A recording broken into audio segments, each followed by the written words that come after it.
नमस्ते, मेरा नाम है तनिष। आप चैनल पर है सिविल इंजीनियरिंग। आज मैं आपको चैप्टर शेयर रेनफोर्समेंट पढ़ा रहा हूँ, जो है आरसीसी सब्जेक्ट का चैप्टर 3 शेयर रेनफोर्समेंट। मैंने 2 चैप्टर पढ़ा दिए हैं, बीम डिज़ाइन और इंट्रोडक्शन ऑफ आरसीसी। ये चैप्टर्स ख़त्म हो चुके हैं।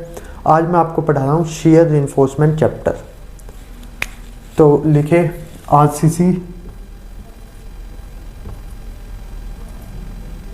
चैप्टर 3, जिसका नाम है शेयर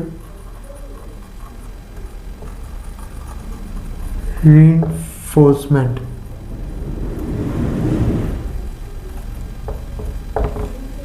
शेयर रेनफोर्समेंट क्या होता है? आपने रेनफोर्समेंट के बारे में पढ़ा होगा। आज मैं आपको बताऊंगा शेयर रेनफोर्समेंट। आपने बीम देखी है, ये हमारी बीम, सिंपली स्पोर्टेड बीम। हमने स्टील डाल दिए, ये स्टील बार, ये ऊपर भी स्टील बार, ठीक है। ये हमारी सिंगली स्पोर्टेड बीम। अब हमने ये तो डाल दिए थे ताकि हमारी बीम टेंशन में बची रहे। ये इसकी न्यूट्रल एक्सिस, ऊपर क्या आता है कंप्रेशन, नीचे आता है टेंशन। हमने ये बार क्यों डाले थे? क्योंकि हमारी बीम कंप्रेशन में सेफ रहे। और ये बार, ये जब बेंडिंग मोमेंट ज़्यादा आता था हमारी बीम का, तब हम ये ऊपर वाला बार डालते थे। इसको डबली रीइंफोर्समेंट बीम मान लो आप। अभी जब अगर इस पर लोड लगता था, यूडीएल ऐसे जब लोड लगता था तो बीम बेंड होती थी। आप सबने देखा था बीम कैसे बेंड होती थी। बीम ऐसे बेंड होती थी कुछ।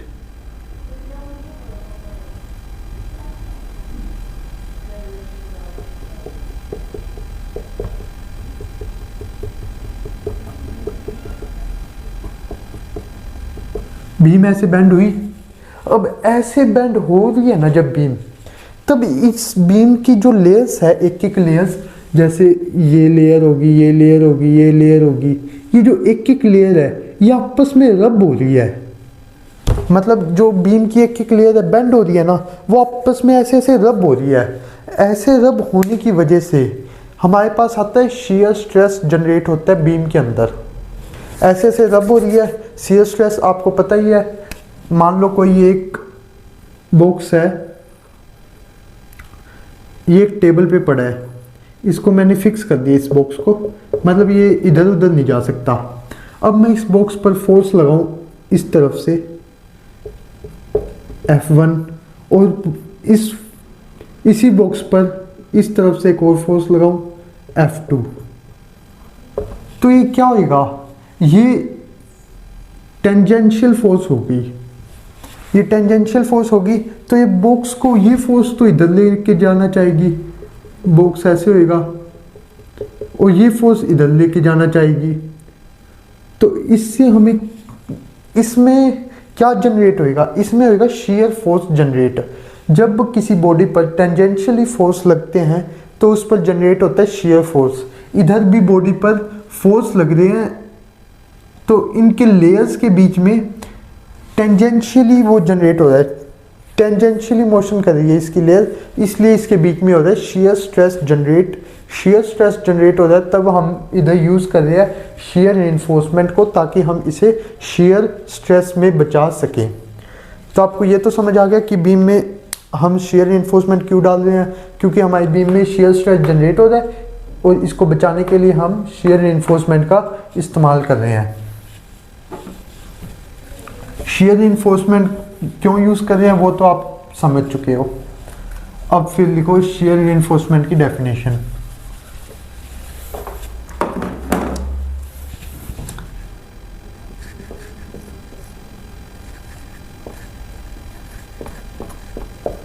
सबसे पहले आप शियर स्ट्रेस लिखो। Shear stress. शियर स्ट्रेस को हम डोनेट करते हैं टाउ से, इसका सिंबल ये होता है टाउ। अब टाउ की वैल्यू क्या होती है? स्ट्रेस तो आपने सुना ही होगा, स्ट्रेस क्या होता है? स्ट्रेस की फॉर्मूला तो आपको पता ही है सभी को। स्ट्रेस होता है force upon area, force upon area, ठीक है। अब यहाँ पे भी स्ट्रेस है, यहाँ पे भी स्ट्रेस है। इसके अगर आगे मैं शियर लगा दूँ तो शियर, तो क्या बन गया? Shear stress. तो फोर्स के भी आगे क्या लग जाएगा? शियर लग जाएगा। तो ये भी क्या बन जाएगा? Shear force. और एरिया तो एरिया ही रहता है। तो यहां से हमारे पास शियर स्ट्रेस का फॉर्मूला आ गया। शियर स्ट्रेस को हम डिनोट करते हैं टाउ से, और शियर फोर्स को डिनोट करते हैं वी से। वी ये शियर फोर्स है। एरिया को हम डिनोट करते हैं कैपिटल ए से। तो हमारे पास शियर स्ट्रेस का फॉर्मूला आ गया, tau is equal to V upon A. ये इसको मार्क कर लो, ये आपके पेपर में भी ये बहुत पूछा जाता है, इसको स्टार मार्क कर लो, इस फॉर्मूले को। ये हो गया शियर स्ट्रेस का फॉर्मूला। अब जैसे ये फॉर्मूला तो होता है आइडियल केसेस के लिए।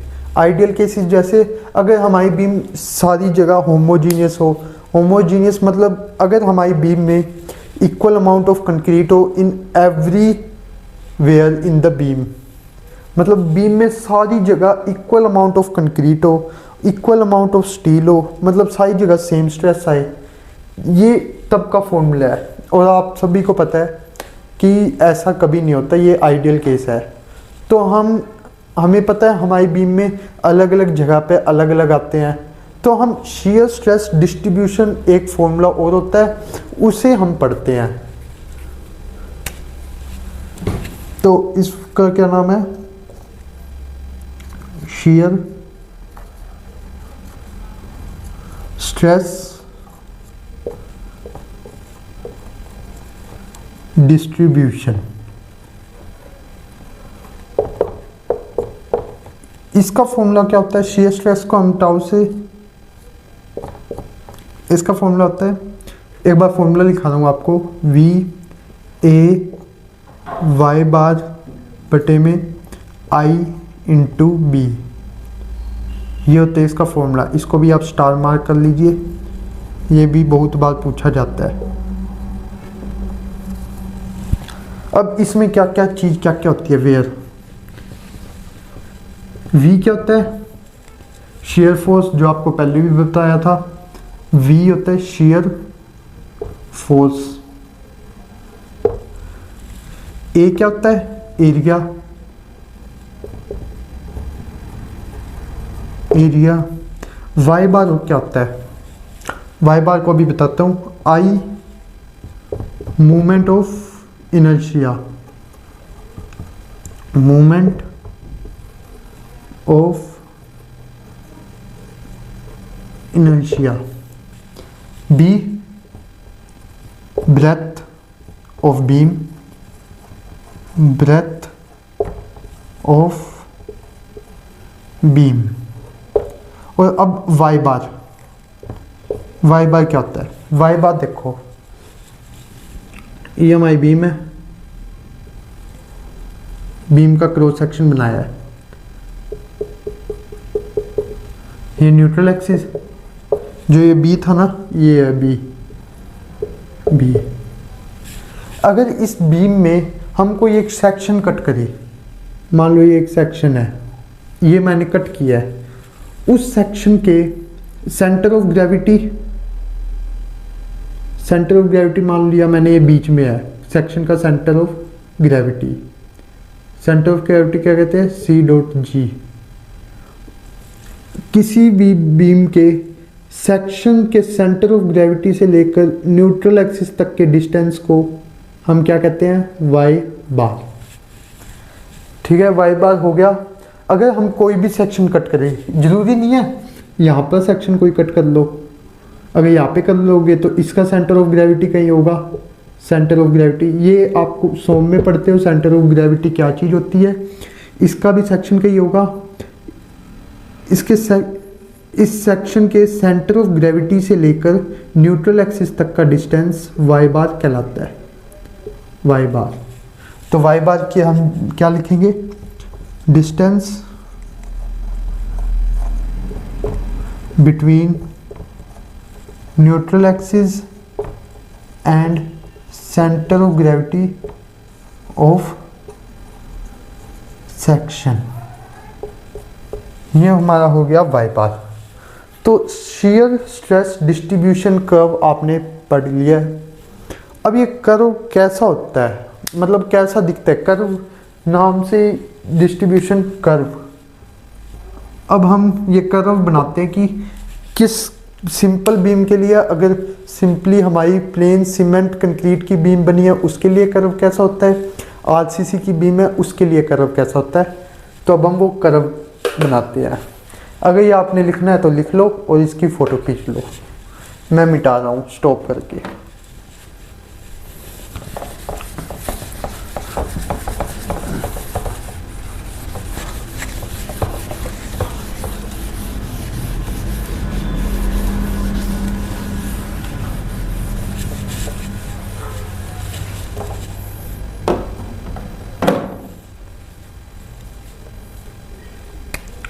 अब क्या लिख रहे हैं,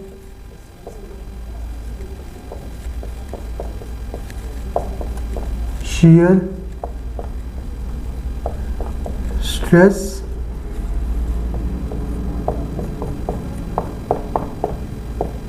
distribution कर्व। ठीक है, shear stress distribution कर्व बना रहे हैं सिंपल बीम के लिए और एक आरसीसी बीम के लिए। सिंपल बीम को हम प्रिज्मेटिक बीम भी कहते हैं। सिंपल बीम का एक क्रॉस सेक्शन,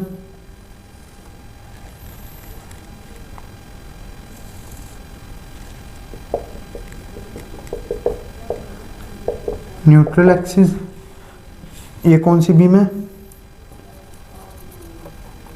प्रिज्मेटिक बीम। इसका शियर स्ट्रेस डिस्ट्रीब्यूशन करो कैसा दिखेगा,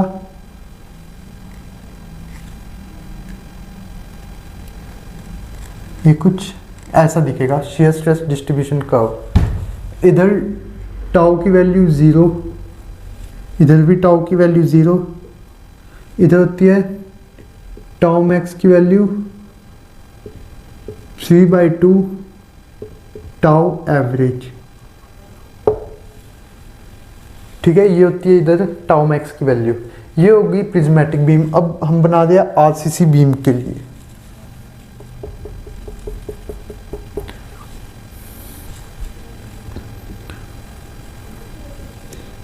ये cross section of RCC beam,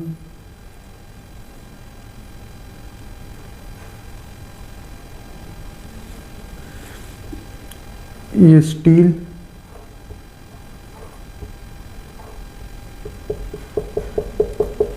neutral axis, RCC beam. इसका होता है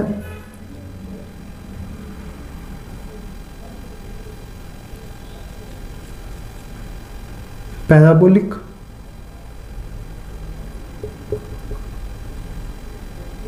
और फिर रेक्टेंगुलर। ये क्या होता है, पैराबोलिक, पैराबोलिक। और ये होता है रेक्टेंगुलर।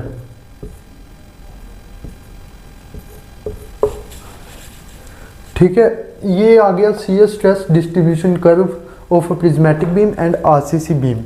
ये ऐसे दिखते हैं। अब आपने ये पैराबोलिक की शेप तो देख ली। अब इसमें इनके मतलब ये शेप कैसे बनी होगी, तो जो हमारा आईएस कोडल है उसने एक प्रूव किया था, मतलब उसने एक डेरिवेशन किया था कि न्यूट्रल एक्सिस के ऊपर आरसीसी बीम की shear stress distribution curve parabolic equation आई थी, और नीचे न्यूट्रल एक्सिस के नीचे आरसीसी बीम में शेयर स्ट्रेस डिस्ट्रीब्यूशन कर्व की इक्वेशन रेक्टेंगुलर आई थी। अब मैं आपको वो इक्वेशन लिखा देता हूँ। इसका प्रूफ कहीं नहीं पूछा जाता, ना ही कोई काम का, ऐसी बहुत लंबा प्रूफ है, तो इसका मैं आपको सीधा वो लिखा देता हूँ, equation of parabolic, equation of rectangular. ठीक है, तो सबसे पहले पैराबोलिक इक्वेशन, इसमें क्या आया था, टाउ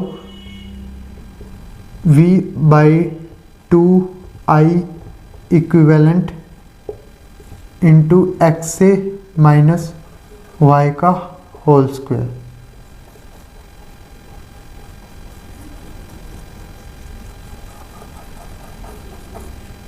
ये किसकी इक्वेशन है? ये इक्वेशन है पैराबोलिक की।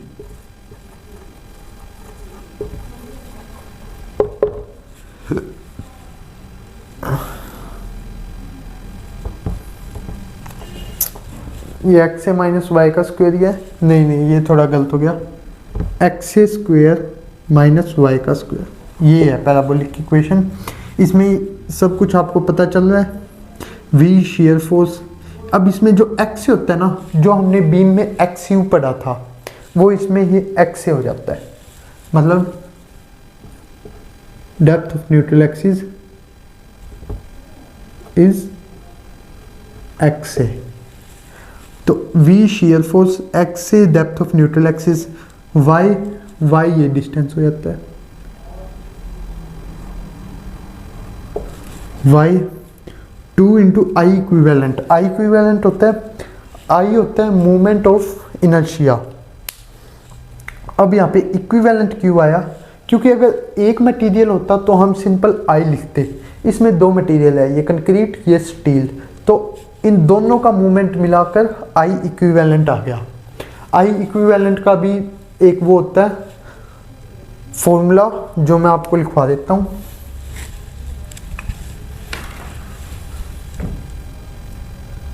आई equivalent B into X A cube divide by 3 plus M dot A S T into D minus X A का होल स्क्वायर।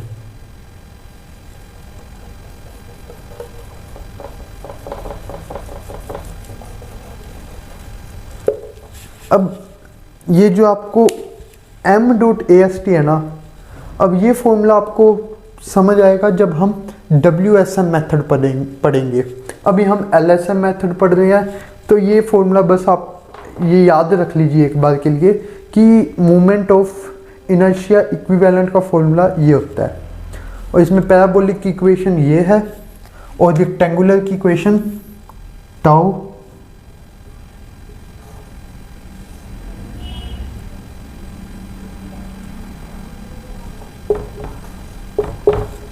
ये एक बार मैं देख लूं क्या ये सही है।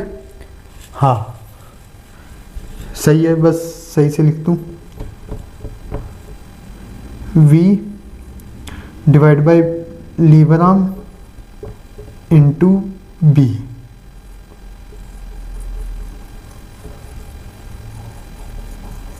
ये किसका हो गया?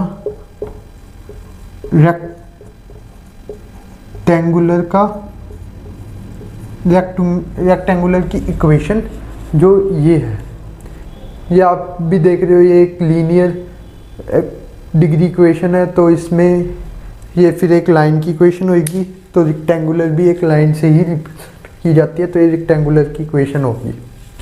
तो हमने शेयर स्ट्रेस डिस्ट्रीब्यूशन कर्व तक पढ़ लिया है। इस चैप्टर का आधा पार्ट ख़त्म कर लिया हमने SSC JEE लेवल तक। SSC JEE, RRB JEE या अदर स्टेट AE JEE